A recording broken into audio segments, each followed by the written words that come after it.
In the fall, my husband and I decided to go to Georgia. It was unbearably hot in Israel, from which I was very tired. I wanted to look at a luxury autumn with yellow and red leaves. We decided to choose the city of Tbilisi for our trip. Tbilisi is the capital and largest city of Georgia, located on the banks of the Kura River. I was sure that this city has many interesting sights, and I was not mistaken.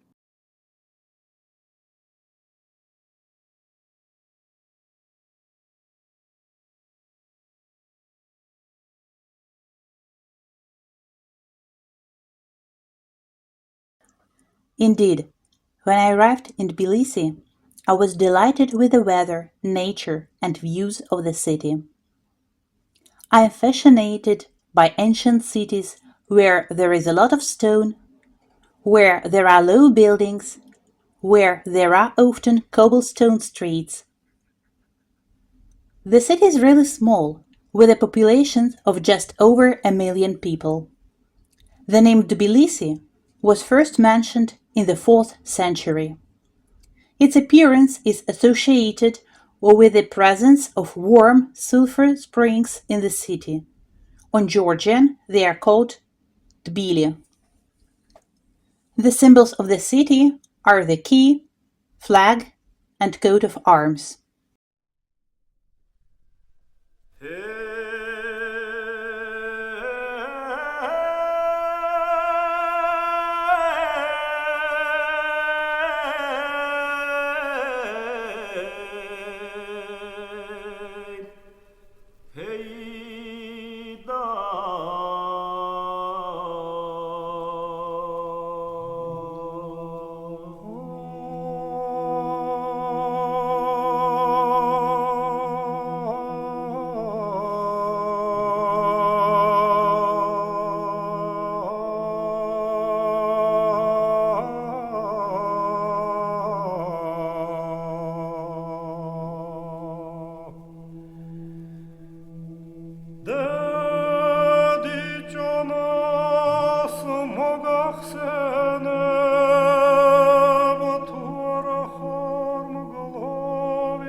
Tbilisi is located in the Tbilisi Basin, stretching in a narrow strip for almost 30 kilometers in the valley of the Kura River, and along are mountain slopes on 3 sides. These are not at all the mountains that I'm used to in Israel. In Israel, the mountains are sharp. They rise sharply and are almost devoid of vegetation. In addition, the city of Haifa, where I lived, is located right on the slopes of the mountains, so the transport infrastructure there is poor developed, and any trip turns into a headache because I get very motion sick. In Tbilisi, no one settles directly on the slopes of the mountains. The mountains frame the city very beautiful and are visible from many points.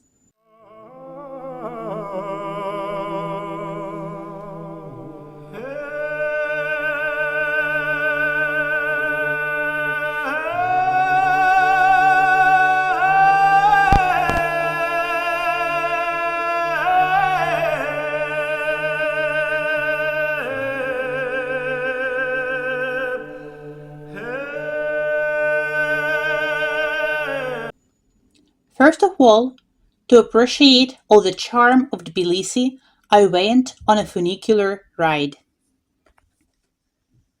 Unfortunately, this joyful mood ended.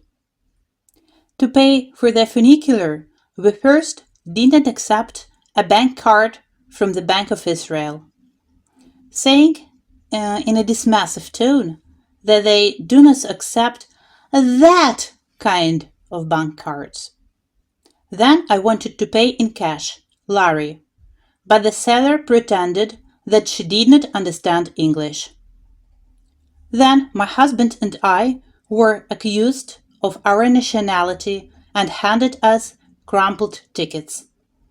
Probably already at that moment I understood why the country of Georgia lives so poorly,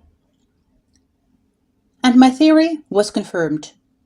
Most of the locals' residents behaved aggressively towards visitors, and several times at first did not accept our bank cards from Israel.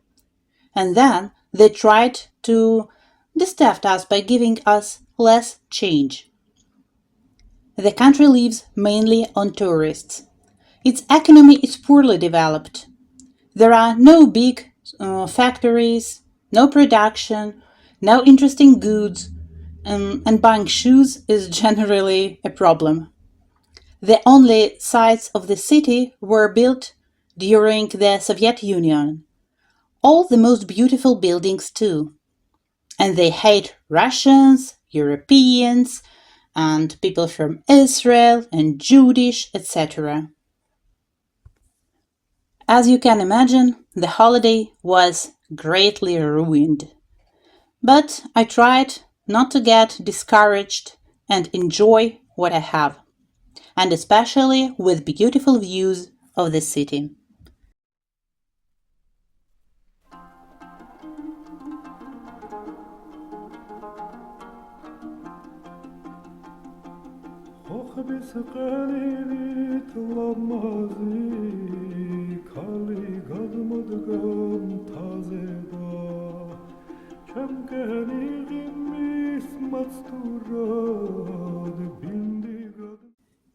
There are cable cars in the city, from Ricky Park to Narikala Fortress, from Wake Park to Turtle Lake, and Bagabi University Line. The last of this is included in the city transport system, and travel on the other two is paid separately. According to legend, initially the territory of Tbilisi was covered with forest.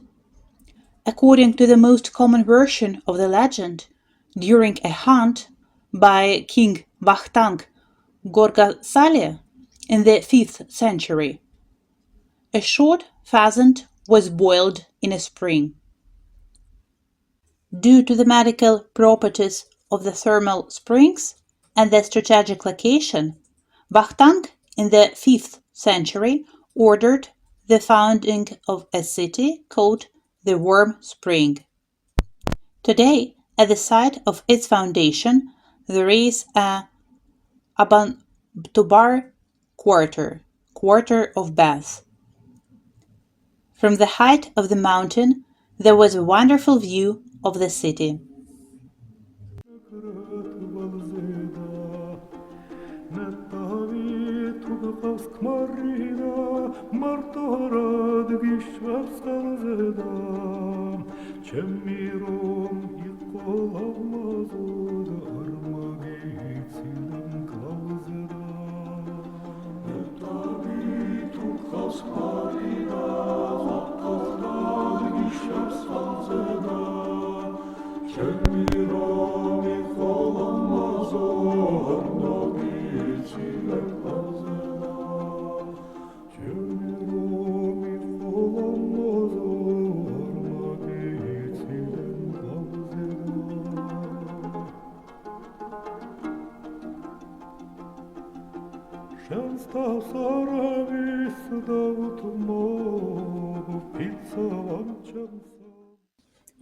All in all, Tbilisi is a very beautiful city.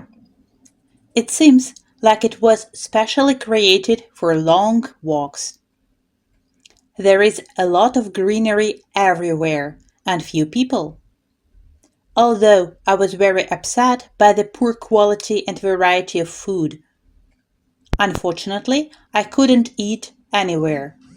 I had to take food with me. Tbilisi is the ancient cultural center of Georgia.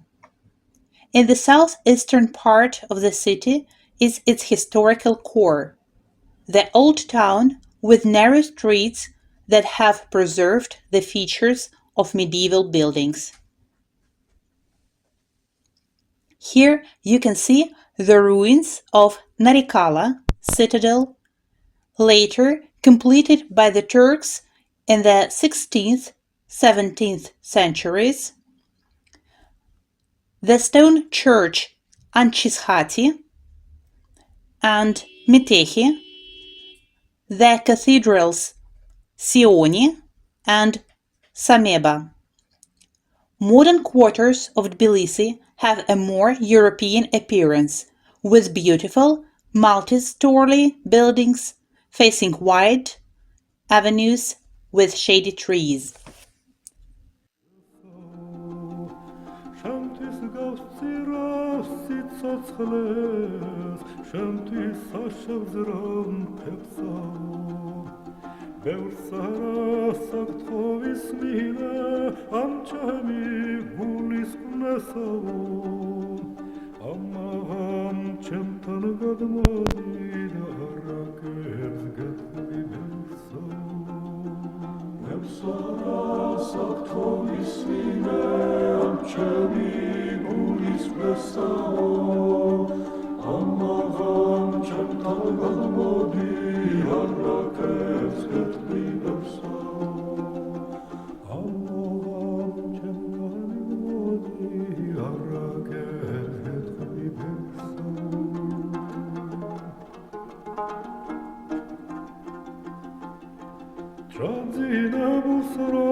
At first, I was very cold in Georgia.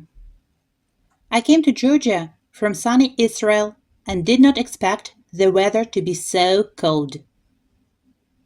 Even though the sun shone almost every day, all my warm clothes turned out to be unsuitable for this season.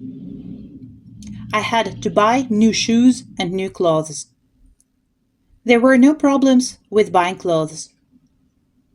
In the center of the city, not far from the apartment we rented, there was a cool Waikiki Turkish store that offered cool clothes.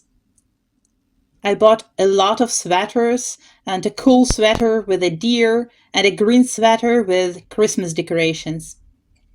I also bought a very warm winter jacket, and at first it felt like I was wrapped in a duvet. Such warm jackets are definitely not sold in Israel. My husband and I spent the whole fall in Georgia, and I did not regret it. It was a real vacation. We walked a lot, went on excursions, and in the evenings we drank wine sitting at the table near our house.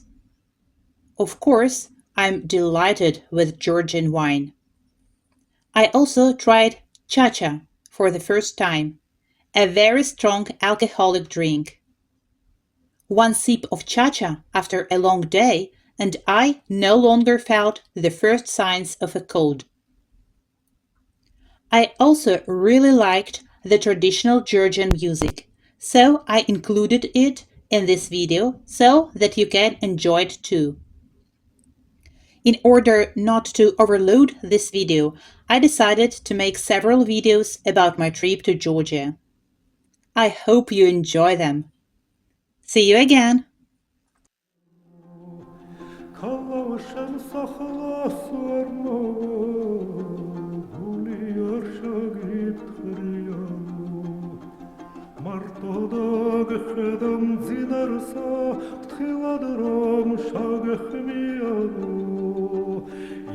Չուր չուր չուր չուր չուր